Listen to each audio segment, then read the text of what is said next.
साथियों नमस्ते। मैं हूं ज्ञानेश वाकुड़कर। राष्ट्र महाराष्ट्र में हम बात कर रहे लोक जागर इस एपिसोड के अंतर्गत। साथियों आज का विषय है, जैसे जैसे चुनाव अभी 2 फेजेस खत्म हो गई है, तीसरी आ जाएगी। 7 फेजेस में ये वोटिंग होने वाला है और 7 फेजेस का प्लान किसका था, कौन इसके लिए जिम्मेदार था, उसके पीछे क्या मंशा थी, ये बातें तो छोड़ दीजिए। मगर क्या हो गया कि जिसने भी ये प्लान बनाया उसी के प्लान में वही फंस गए। मोदी फंस गए, अमित शाह फंस गए, बीजेपी का अगर है तो बीजेपी फंस गई, या जिसका भी ये प्लान होगा वो फंस गए हैं, फंसते चले जा रहे हैं। अब इससे बाहर निकलने का उनके पास में कोई चारा नहीं दिख रहा है। असल बात तो ये है कि ये प्लान किसका है, और उससे भी महत्वपूर्ण बात यह है कि आज की भाजपा किसके हाथों में है। आज भाजपा का मालिक कौन है, आज भाजपा को कंट्रोल करने वाला कौन है, ये इस मामले में हमें सोचना होगा। क्योंकि एक तो बात है कि सबसे पहली बात यह है कि सभी को मालूम है और हम मानते भी है कि भाई भाजपा पे पूरा कंट्रोल जो है वो आरएसएस का है, आरएसएस ने बनाई हुई पार्टी है, इसमें कोई शक नहीं। आज तक वो हम भी मानते थे, लोग भी मानते थे। मगर असल में जब से 14 के बाद में मोदी जी का उदय हो गया नेशनल पॉलिटिक्स में, तब से मोदी जी किसी के न किसी के हाथ की कठपुतली है, इसमें कोई शक नहीं है। पहले भी थे, गुजरात में भी थे, क्योंकि मोदी जी के बारे में बाकी तो सब बातें मालूम है आपको। मगर वो जो कठपुतली थे, और वो जैसे कि किसानों के मामले में जो कानून आए, 3 कानून जो है, काले कानून जो आए, हजारों 700 750 किसानों की जान ले ली, मगर मोदी जी पीछे नहीं हटे। तो ये ऐसे कानून किसने बनाए हैं? जमीनें किन्होंने किसने खरीदी थि पहले ही? गोडाउन के बड़े बड़े भंडार, अनाज के भंडार बड़े बड़े किसने बनाए थे, क्यों बनाए थे, किसने उनको अधिकार दिए थे, पहले ही कैसे बनाए? मतलब पहले प्लान तो हुआ होगा। तो एक बात सीधी सी है कि मोदी जी को ऐसा लगता है कि मोदी जी की पूरी इम्प्लीमेंटेशन वाली प्रणाली या राज्य करने वाली जो प्रणाली है उसको किसी ना किसी ने खरीदा है।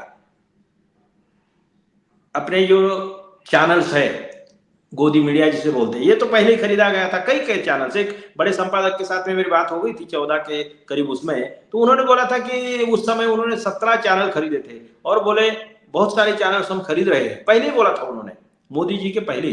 तो कहने का मतलब क्या है कि ये प्लानिंग बहुत पहले से चल रहा था। अब धीरे धीरे एक बात और कही जाती है कि मोदी जी 24 घंटे काम करते हैं, मोदी जी 18 घंटे काम करते हैं, एक दिन भी छुट्टी नहीं ली। तो इन लोगों को अकल है या नहीं यही समझ में नहीं आता, जो ऐसा बोलते हैं, जो प्रचार करते हैं। बड़े बड़े लोग भी प्रचार करते हैं, इनके मंत्री प्रचार करते हैं, मुख्यमंत्री प्रचार करते हैं, मीडिया वाले प्रचार करते हैं, बड़े बड़े इनके विद्वान कहलाने वाले बेवकूफ लोग प्रचार करते हैं। अब क्या बोले उनको कि देश का सब सत्यानाश हो गया और फिर भी ये लोग होश में नहीं आते थे, इनको क्या बोले, कितने प्यार से बोले, कितने समझदारी से बात करें। तो कहने का मतलब ये है कि ये बोलते हैं कि 24 घंटे काम बिना छुट्टी लिए। अरे बिना छुट्टी लिए हुए काम करते हैं तो पार्टी का प्रचार कब करते हैं? पार्टी का प्रचार कब करते हैं? पूछिए जरा इनको। कभी संसद में नहीं जाते थे क्या? गोटियां खेलते हैं? क्या करते हैं? किसके साथ में अपना समय बिताते हैं? किन लोगों के साथ में समय बिताते हैं? कोई इंडस्ट्रियलिस्ट के साथ में समय बिताते हैं, कोई ये जो अभी तो जो उनके आए ना सट्टा बाजार वालों से के साथ में समय बिताते हैं। अभी ये जो है ना वैक्सीन वाले मामले में भी अब उनका एक बहुत बड़ा प्रकरण सामने आया है।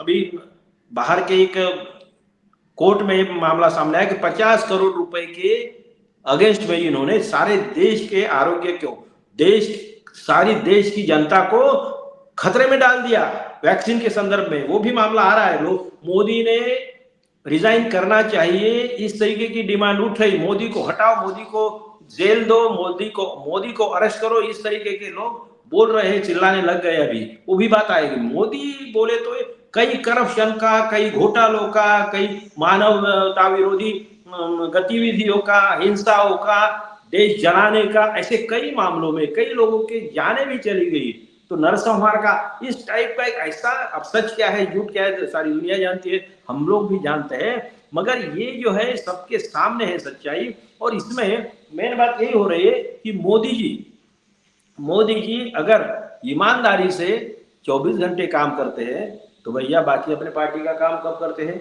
ये भी हमें देखना होगा, सोचना होगा, और फिर भी वो बोलते हैं। तो अब असल बात ये है कि आज के समय में मोदी के हाथ से पार्टी चली गई, मोदी के हाथ में कोई कंट्रोल नहीं है, ये बात सच है। अभी ऐसा लगता है कि अमित शाह पर्दे में सामने सामने, मतलब मोदी तो सामने दिखते हैं, वो चेहरा है, चेहरा है, जैसा एक सर्कस चल रही, जोकर नाचता है या कोई और कोई आता है, कोई जानवर जंप मारता है, कोई शेर आता है पिंजरे, मगर उसका जो है सूत्रधार जो होता है, कंट्रोल करने वाला कोई और होता है। तो मोदी जी के हाथ में कंट्रोल तो नहीं है, नहीं तो क्योंकि वो संसद में भी नहीं जाते, कि समय ही नहीं मिलता कभी उनको, और घूमते ही रहते देश विदेशों में, इतने ये कि कभी प्रेस कॉन्फ्रेंस नहीं लेते, क्यों डरते हैं भाई, क्यों नहीं बोलते? अपने मन की एक लाइन भी मोदी बोलते नहीं है, इसका मतलब उनका कोई तो भी मालिक बैठा है, वो मोदी कठपुतली है, मोदी को कंट्रोल करने वाला कोई तो भी है। रोबोट जैसे मोदी बोले तो एक रोबोट जैसे इस देश को चला रहे हैं।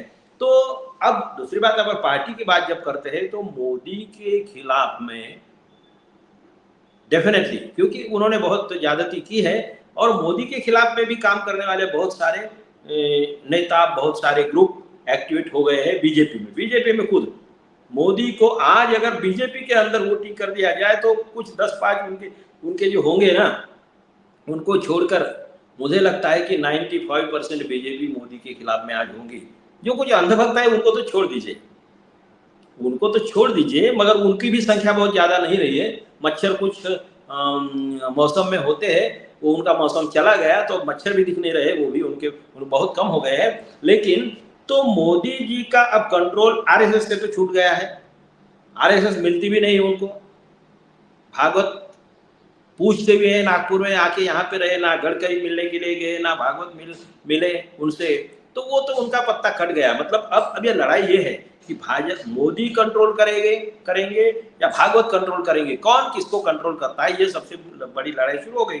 मगर मोदी का मालिक कोई और है, मोदी का मालिक कोई और है, और इसीलिए मोदी को साइड ट्रैक करने के लिए अमित शाह को मेरे ख्याल से सामने लाया जा रहा है। बहुत पीछे से कंट्रोल कर रहे हैं अमित शाह, पीछे से कंट्रोल कर रहे हैं अमित शाह। अमित शाह के बारे में, अमित शाह की एक क्लिप वायरल हो गई, तो उसके अगेंस्ट में एक छोटी जो उन्होंने बोला कि वो ये है कर दिए है, वो छेड़छाड़ किए उस क्लिप के साथ में, तो इमीडिएटली रेवंत रेड्डी जैसे और कोई बड़े बड़े लोगों के खिलाफ केस कर ली। और मोदी के मामले में तो कितना क्या बोला गया, मगर नहीं हो रही, कहीं कहीं का छुटपुट। मगर यहाँ पे तो डायरेक्ट दिल्ली पुलिस वगैरह जो है, तो इसका मतलब क्या है कि शाह की इज्जत ज्यादा है मोदी से। मतलब वो उनकी निगाहों में, जो भी पार्टी चलाता है उनके निगाहों में, कि शाह पे कोई भी लांछन ना लगाए, शाह के बारे में कोई ना बोले।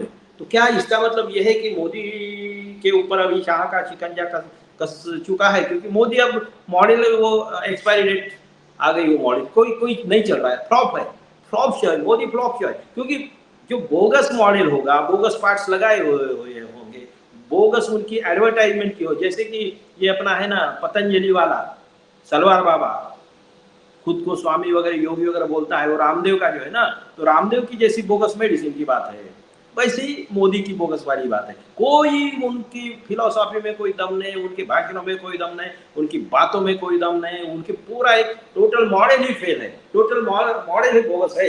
तो ऐसे इसमें वो अब मालिक को शायद ये जो पैसा वगैरह और पूरी सरकार चलाने वाली कॉर्पोरेट लॉबी है, उनको पता चल गया है कि मोदी अब चलने वाला नहीं है, ये तो गया, कचरे में फेंकना पड़ेगा इसको।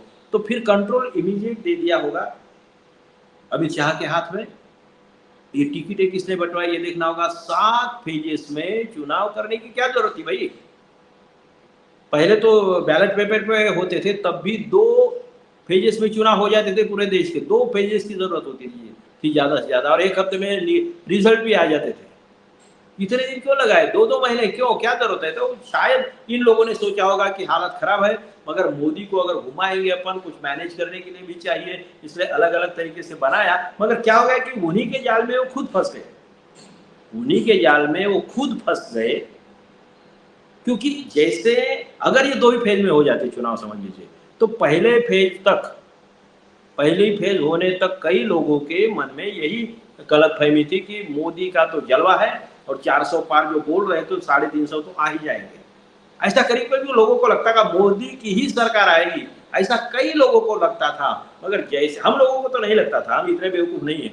हम हमें मालूम है कि ठीक है कि कम ज्यादा हो सकता है, ऐसी कोई बात नहीं है, मगर इतना तो 400 वगैरह वाली बात तो नहीं है। तो कहने का मतलब ये था कि जैसे ही पहली फेज आ गई, पहले फेज का वोटिंग हो गया, परसेंटेज ड्रॉप हो गया, और लोग, जिन लोगों को लगता नहीं था कि इनकी सरकार गिर सकती है, उन लोगों में जान आ गई, उनको कॉन्फिडेंस आ गया, रिपोर्ट्स आ गई कि बीजेपी, जहां पे संघ वाले लोग हैं वहीं पे परसेंटेज ड्रॉप हो गया वोटिंग का। तो फिर जान में जान आ गई, बाकी लोग भी एक्टिव हो गए। फिर दूसरी फेज में क्या हो गया, उन्होंने पहले पैचअप करने की कोशिश की मोदी ने, मोदी तो कहीं भी लौट ये शरणागत हो जाते हैं, पहले तो सांप जैसे दिखाते हैं, छोड़ते नहीं, काटते, हर समय काटते हैं। मोदी का काम ही काटना है, उनका कल्चर ही काटना है, उनका धर्म ही काटना है, उनकी संस्कृति ही काटना है, उनका स्वभाव ही काटना है। लेकिन जरूरत पड़े दूध के लिए फिर किसी के सामने रेंगने भी लग जाते हैं। तो ये मोदी शाह का भी है। मगर मोदी को देखेंगे तो पहले फेज में हो गया, फिर दूसरे फेज में, पहले फेज में जब इतना झटका लगा, मिला 10% के करीब करीब ड्रॉप हो गया वोटिंग, तो फिर नागपुर में आए, नाक रगड़ा, क्या क्या किया, क्या सरेंडर हुए, क्या पैर छुए, क्या मालूम नहीं अपने को, मगर नहीं मिले, किसी ने घास नहीं डाली। फिर भी थोड़ा बहुत पैचअप हो गया होगा कि नहीं नहीं, मगर संघ ने जो भी आदेश दिए होंगे वो सब ऊपरी तौर पे, सतही तौर पे दिए थे। फिर से परसेंटेज ड्रॉप हो गया, उससे और कम हो गया। अब तो और ये हो गया कि करीब 190 सीटों का ये चुनाव हो गया है इसमें। और दूसरी बात क्या है कि फिर पोजीशन और नीचे जा रही है, तो इसका मतलब क्या हो गया कि तीसरी फेज में भी इनका बंटाधार हो जाएगा, ये तो पक्की बात है। और ऐसी सिचुएशन होने की वजह से मोदी घबराए हुए हैं, उनके मालिक भी घबराए हुए हैं, और अमित शाह ने अब अपने इसमें कमान ले ली है अपने हाथों में। पहले भी उनके हाथ में थी, मगर अब ज्यादा एक्टिव हो गए ऐसा लगता है। और इसी, वो तो पहले से चल रहा था उनका, इसीलिए, क्योंकि नहीं तो एक देखिए, मैंने पिछली बार बोला भी था कि स्मृति ईरानी जैसे मोदी के करीबी मंत्री के ऊपर कोई पुलिस केस कैसे कर सकता है? 25 लाख के करप्शन के लिए, 25 लाख की ब्राइब लिए करके, और काम नहीं किया, इसलिए स्मृति ईरानी के खिलाफ केस करने की हिम्मत किसकी हो सकती है, सोचिए। तो कहने का मतलब मोदी को वीक करने के लिए, मोदी का हिसाब करने के लिए, गेम करने के लिए पहले से षड्यंत्र चल रहा था। फिर गोवा में उनकी बेटी का फिर वो इसका भी प्रकरण निकला, बीफ वगैरह वगैरह वाला जो प्रकरण, ठीक है, तो खैर छोड़िए। कहने का मतलब क्या है कि मोदी के खिलाफ, मोदी वर्सेस अमित शाह, ऐसी एक जंग अंतर्गत जंग चल रही, अब शुरू हो गई, अब और तीव्र हो जाएगी। मोदी को हटाने के लिए सभी लगे हुए हैं, इसमें कोई शक नहीं। विरोधी तो लगे हुए हैं, जनता तो लगी हुई है, लेकिन बीजेपी के भी मेन लोग लगे हुए हैं। और उसमें मोदी के बाद में शाह चाहते होंगे कि मेरे हाथ में कमान आ जाए, और वो तो डायरेक्ट एक्शन वाले हैं, वो डायरेक्ट एक्शन वाले हैं। इसीलिए ये हो सकता है कि अमित शाह के हाथ में पार्टी आ जाए, ये अगर भनक लगे तो और भी विरोधी लोग या देश की जनता भी और जमकर मोदी और भाजपा के विरोध में मतदान करेगी, वोटिंग करेगी कि इनको गड्ढे में, मिट्टी में ही मिला दो। ये जो कांग्रेस को मिट्टी में मिलाने की बात कर रहे थे, कांग्रेस को समाप्त करने की बात कर रहे थे, तो पहले इनको बीजेपी और ये संघ वालों को, इनको ही मिटा दो, मोदी शाह को ही पहले मिटा दो। क्योंकि इस तरह की विकृति पालने वाले लोगों के लिए वही बात होती है, जो गड्ढा उन्होंने खोदा था दूसरों के लिए, उसी में यही गिर रहे खुद, अपने ही जाल में फंस रहे हैं। और वो दिन ज्यादा दूर नहीं, हम लोगों को ये सोचना होगा, सावधान रहना होगा, देखना होगा, लोग समझ रहे हैं। और वो वैक्सीन के मामले में इन्होंने 50 करोड़ के लालच में सारे देश की 140 करोड़ जनता की जान खतरे में डाल दी, इसके भी रिपोर्ट्स आए हैं। इसीलिए लोग चाहते हैं कि इनको अरेस्ट किया जाए, मोदी को जेल हो जाए, मोदी को फांसी हो जाए, जो भी कानूनन होगा वो सब कुछ हो जाए। और अभी पहले तो जनता के हाथ में है ये, बाकी फांसी, जेल, क्या क्या होने वाला है वो बाद में देखिए, मगर अभी तो अपने हाथ में अगर है। जिन लोगों को लगता है वो लोग उसका हिसाब करेंगे, भाजपा को कतई मतदान नहीं करेंगे। इसी में मोदी, शाह और उनके मालिक जो भी होंगे उनका हिसाब होगा, यही मैं आपको बताना चाहता हूं। और मुझे लगता है कि अगले बार आप अपन फिर से बात करेंगे। तब तक के लिए जाइए, जमकर वोटिंग करिए। जो बायकॉट कर दिया है उन लोगों ने भी जाके उनके खिलाफ वोटिंग करिए, अच्छाई के फेवर में वोटिंग करिए। घर में बैठने से काम नहीं चलेगा। इतना कहता हूँ और विदा लेता हूँ। धन्यवाद, शुक्रिया।